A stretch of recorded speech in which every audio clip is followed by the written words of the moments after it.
Bonjour Gaëlle, comment vas-tu? Comment s'est passée ta semaine à la maison et à l'école? Très bien. Et lundi, une nouvelle élève est arrivée dans ma classe. Elle s'appelle Sophia.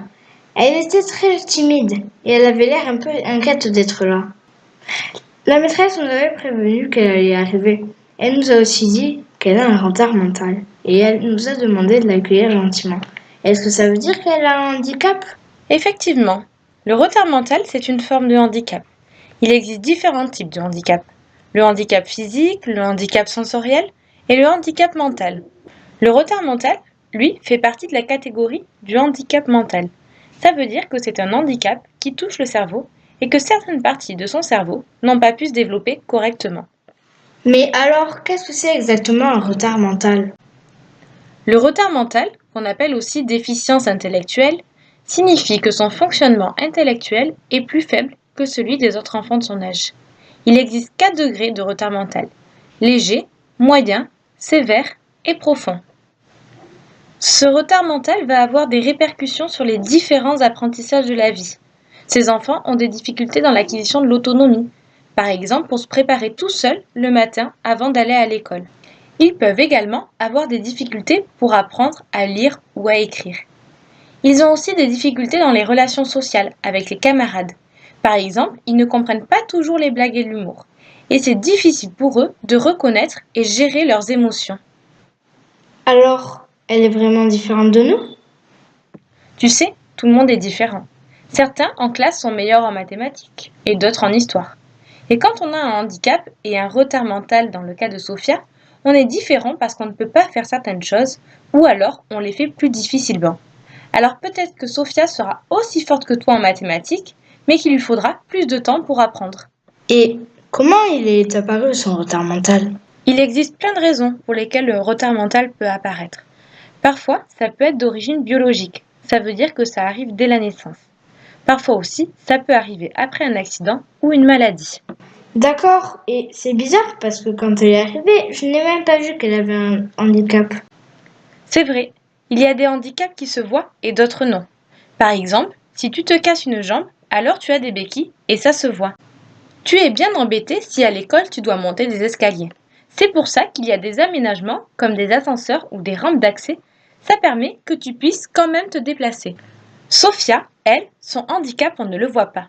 Mais par contre, elle a aussi besoin qu'on lui trouve des aménagements pour que ça lui facilite un peu sa vie à l'école. Par exemple, la maîtresse peut lui donner des consignes plus faciles ou peut-être qu'elle peut avoir une AVS. Ah oui, elle a une AVS, une dame qui vient en même temps qu'elle à l'école. Mais elle fait quoi vraiment cette dame? Une AVS, c'est une auxiliaire de vie scolaire. Elle est là pour aider les enfants comme Sophia à faire les exercices en classe. Elle va l'aider à mieux comprendre les consignes, à gagner en autonomie à l'école. Elle peut aussi l'aider à mieux comprendre et gérer ses émotions, à communiquer avec ses camarades. Elle est là pour lui rendre plus facile sa vie à l'école. Mais d'ailleurs, pourquoi elle est dans la même école que nous? Tu sais, en France, on a plein de lois. Par exemple, tu en connais? Il est interdit de voler. Exactement. Eh bien, pour le handicap aussi, il y a une loi. Et cette loi, elle dit que les personnes, les enfants comme les adultes, qui ont un handicap, elles ont le droit d'avoir les mêmes droits que chaque citoyen, c'est-à-dire que chaque personne qui vit dans notre pays. Donc Sophia, elle a le droit, comme tous les enfants, de venir dans la même école que vous. On appelle cela l'inclusion. Mais quand c'est trop difficile pour les enfants, ils peuvent aller dans des classes spécialisées. Ah, d'accord. Tu sais, ça m'a un peu inquiétée quand la maîtresse, elle nous a dit ça la semaine dernière. J'avais un peu peur de ne pas savoir comment lui parler et si elle savait jouer au même jeu que nous. C'est vrai, des fois les gens ont peur, ils sont inquiets. Ils ne savent pas trop comment réagir, parce qu'ils ne connaissent pas le retard mental ou le handicap en général. Mais ce qu'il faut retenir, c'est que Sophia, comme tous les enfants, elle adore jouer, s'amuser, faire du sport, des petits jeux.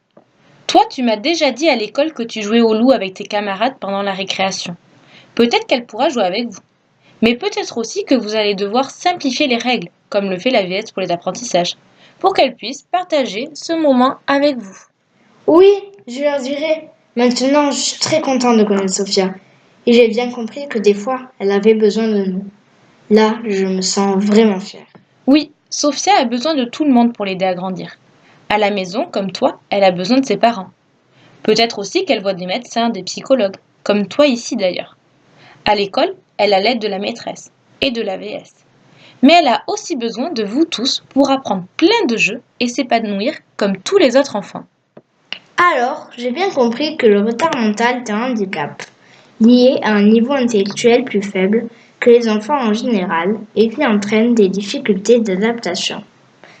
Il y a plusieurs degrés de retard mental en fonction des difficultés rencontrées, léger, moyen, grave et profond. Elle a le droit d'être à l'école, comme tous les autres enfants, mais elle a besoin d'aménagement pour faciliter ses apprentissages et son intégration. C'est une enfant comme les autres, qui a besoin d'écoute, de l'attention, des amis pour pouvoir bien grandir et s'épanouir.